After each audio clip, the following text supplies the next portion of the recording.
Good evening students, welcome to G All India English Solution. Today we will discuss TGT practice set 11. So without delay, come to the point. Question number 1. Which movement is the greatest movement in the history of mankind? मानवता के इतिहास में कौन सा movement greatest movement रहा है? तो वो है option B is correct, renaissance movement. Question number 2. Which movement made people conscious of their own power? कि कौन सा मूवमेंट ऐसा है जिसने लोगों को अपनी शक्ति के लिए सचेत किया? तो option A is correct, renaissance movement. Next question is to which people were dominated before Renaissance movement? This is Renaissance. देखो इसे यहाँ पे आप R कर लेना, मिसप्रिंट है. तो to which people were dominated before Renaissance movement? Renaissance movement से पहले किसने लोगों को डोमिनेट किया? तो option A is correct, superstition, अंधविश्वास में. Next question is before Renaissance man was merely puppets in the hands of, option D is correct, all of these, God, fate and destiny. तीनों ही हैं यहाँ पे. कि रेनेसा से पहले मनुष्य, मैरिली मीन्स होता है ओनली, मनुष्य केवल ईश्वर के हाथों की कठपुतली रहा, भाग्य की भी, डेस्टिनी और फेट दोनों का मीन्स ये है कि दोनों मतलब गॉड और डेस्टिनी के हाथों की कठपुतली बनकर ही रह गया था रेनेसा से पहले. Next question is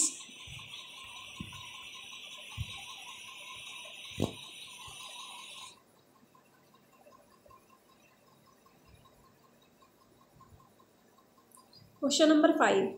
in which century renaissance took birth in England? कौन सी सेंचुरी में रेनेसा ने इंग्लैंड में जन्म लिया? तो option C is correct, middle of 15th century. 15वीं शताब्दी के मिडल में रेनेसा ने इंग्लैंड में बर्थ लिया. This is England. तो कौन सी शताब्दी में रेनेसा ने इंग्लैंड में जन्म लिया था? तो 15th सेंचुरी के मिडल में. Question number 6. In which age miracle plays were represented? कौन सी एज में मिराकल प्लेस रिप्रेजेंट किए गए थे? तो option D is correct, 15th and 16th century में. Question number 7. What is the other name of miracle plays? Miracle plays का दूसरा नाम क्या है? तो मिराकल प्लेस को मैरी प्लेस भी बोलते हैं, मार्टियर प्लेस भी बोलते हैं और सेंट्स प्लेस भी बोलते हैं, ऑल ऑफ दीज. तो what is the other name of miracle plays? Mary plays, martyr plays और saint plays, all of these. तो तीनों ही नाम मिराकल प्लेस के हैं, सेंट प्लेस, मैरी प्लेस और martyr plays. Next question is what was represented in the miracle plays? Miracle plays में किसे रिप्रेजेंट किया गया था? तो नन ऑफ दिस, इनमें से किसी को भी रिप्रेजेंट नहीं किया गया था. Next question is which type of miracle plays were performed in the, मतलब which type of miracles were performed in the miracle plays? Miracle plays में किस तरीके के मिराकल्स दिखाए जाते थे? तो option C is correct, A and B. Personified vices भी दिखाए जाते थे और पर्सोनिफाइड वर्च्यूज़ भी. पर्सोनिफाइड मानवीकृत गुणों को और मानवीकृत विचारों को, दोनों को ही परफॉर्म किया जाता था मिराकल प्लेस में. This is miracle.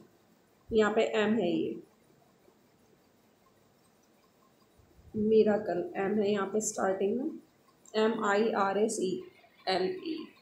Next question is miracle plays represent a real or fictitious account of the deeds of a saint, all of this. देखो जो मिराकल प्ले होता है वो रिप्रेजेंट करता है वास्तविकता को, फिक्टिशियस नकली को, अकाउंट ऑफ द, संतों के जीवन के कारण, मिराकल के कारण, और मार्टियरडम, मार्टियरडम के कारण, शहादत। मार्टियरडम का मतलब होता है शहादत। तो लाइफ, मिराकल, मार्टियरडम ये संतों के अकाउंट के रियलिटी को भी दिखाता है और विक्टिशियस को भी दिखाता है। Next question is Shakespeare was probably educated eight, Shakespeare को कहाँ एजुकेटेड किया गया था? तो option A is correct, Kings new school in Stratford grammar school. तो इन्हें जो शिक्षा मिली थी शेक्सपियर को वो मिली थी King's new school in Stratford grammar school में। Next question is Shakespeare wife Anne Hathaway was 8 years older to him and she belonged to, option B is correct, Shottery. देखो शेक्सपियर की जो वाइफ है वो एन हैथवे है, उसका नाम क्या है? Anne Hathaway. वो 8 साल बड़ी है शेक्सपियर से और वो बिलोंग करती है शोट्री से। Next question is at the age of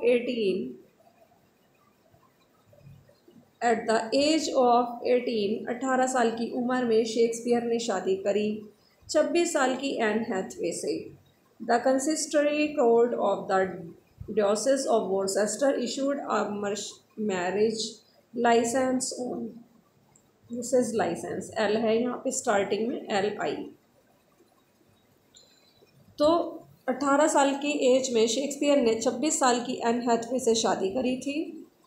ये 18 के थे और एन हैथवे 26 की थी। तो ये जो the consistory court of the diocese of Worcester issued a marriage licence on, तो कब हुई थी इनकी शादी जो हुई थी? ऑप्शन डी इज करेक्ट, 27 नवंबर 1582 में, 27 नवंबर 1582 में।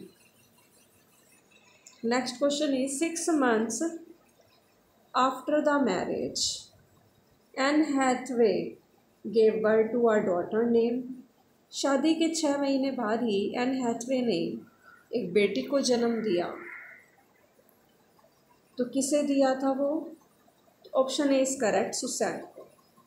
और सुसैन को बैप्टाइज किया गया था, संस्कार हुआ था उसका 26 मई में 1583 में। देखो 1582 में 27 नवंबर में इसकी शादी हुई और 1583 में 1583 में इसने एक मतलब इसने जो बेटी को जन्म दिया था उसका क्या था, संस्कार भी हुआ था। 1583 में ही ये पैदा हुई थी, तो 26 मई 1583 में इसका संस्कार हुआ था सुसैन का। ये शादी के 6 months आफ्टर ही पैदा हो गई थी। Next question is Shakespeare first child was, Shakespeare का जो पहला बच्चा था वो है Susan. Next question is after whom Wordsworth was appointed poet laureate of England, Wordsworth के बाद पोएट ऑफ लॉरिएट कौन अपॉइंट किए गए थे? तो रॉबर्ट सदे। मतलब किसके बाद, सॉरी, तो रॉबर्ट सदे के बाद Wordsworth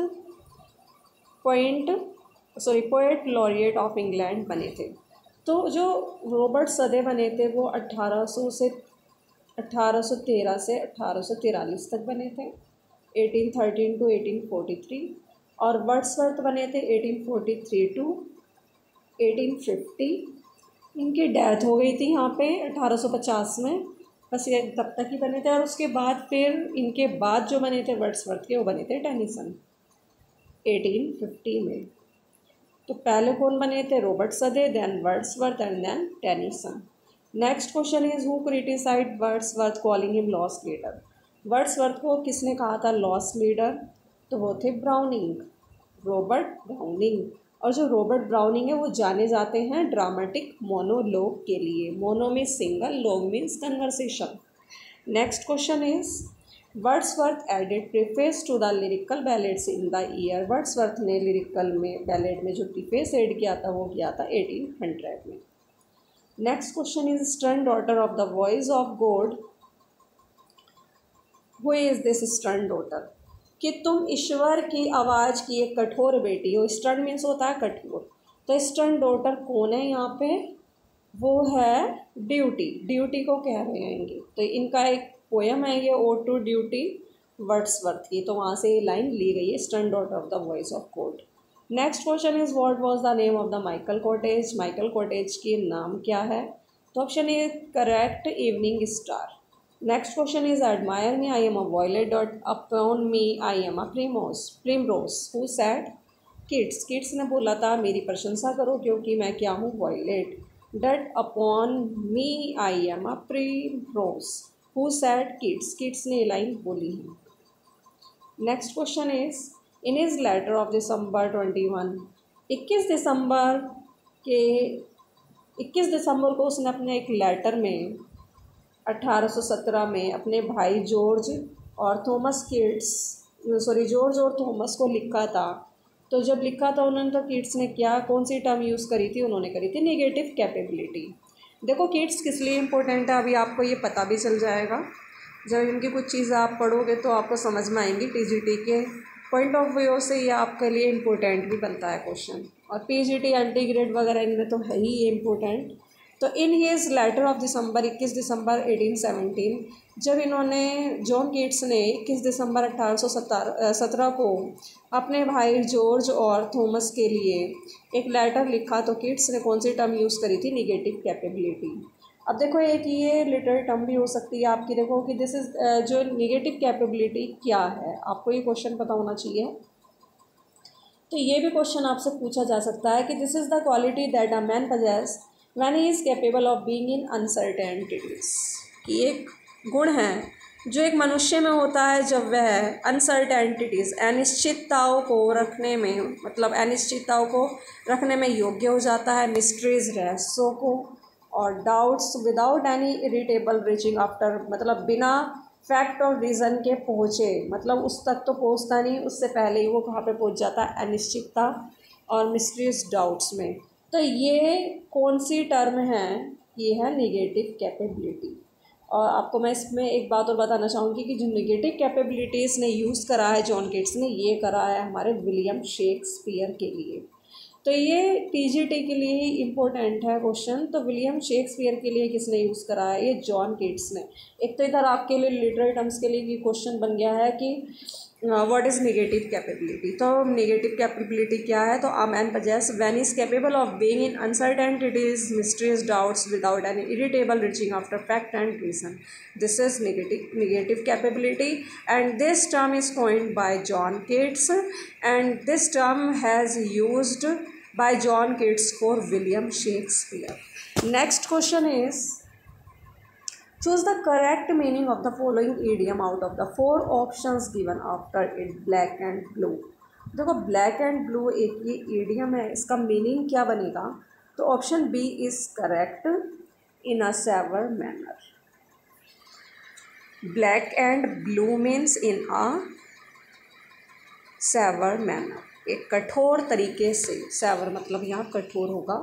next question is select the best choice to replace the underline expression in the following sentence. Aditya was not selected for the job of a medical officer because he was wet behind the years.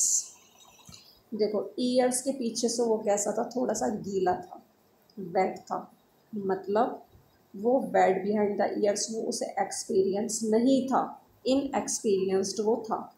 Next question is with a high hand means जिसके hands high हो जाएं, तो positive sense में ये आ रहा है जिसके hands high हैं, तो मतलब क्या है वो, इन अ डिक्टेटोरियल वे। तो हाई हैंड कौन, जिसके हाई हैंड हो गया वो तो डिक्टेटोरियल वे करेगा ही, तो ठीक है, with a high hand in a dictatorial way, तानाशाही तरीके से, तानाशाही बन जाएगा। तो double Dutch means, double Dutch का मीनिंग क्या है, double Dutch, option B is correct. तो इस इडियम का मतलब है डबल डच का अनइंटेलिजिबल लैंग्वेज, ऐसी लैंग्वेज जो कि इंटेलिजिबल ना हो, मूर्खतापूर्ण भाषा हो, डबल डच। देखो डबल होगी तो समझ में तो आएगी नहीं, तो that is unintelligible language. Next question is correct, इसमें आपको प्रोवर्ब बतानी है, ऐसे भी आपका क्वेश्चन आएगा। तो living from hand to feet, living from hand to feet कि हाथ से पैर तक मतलब सिर से पूंछ तक, है ना, कहावत होती है ना। तो living from hand to feet, तो living from hand to feet, ये this is correct proverb. Next question is a burn child dreads the fire, तो अ बर्न चाइल्ड, एक जला हुआ बच्चा डरता है किससे, आग से, तो a burn child dreads the fire. Next question is option B is correct, necessity is the mother of invention, आवश्यकता ही आविष्कार की जननी होती है, दिस इज अ प्रोवर्ब। ये भी एक कहावत है कि necessity is the mother of invention. Video कैसी लगी आपको कमेंट सेक्शन में कमेंट करके ज़रूर बताना। एंड ये वीडियो हमारी कंप्लीट हो गई। If you like this video then like, please subscribe and share. Thanks for watching this video.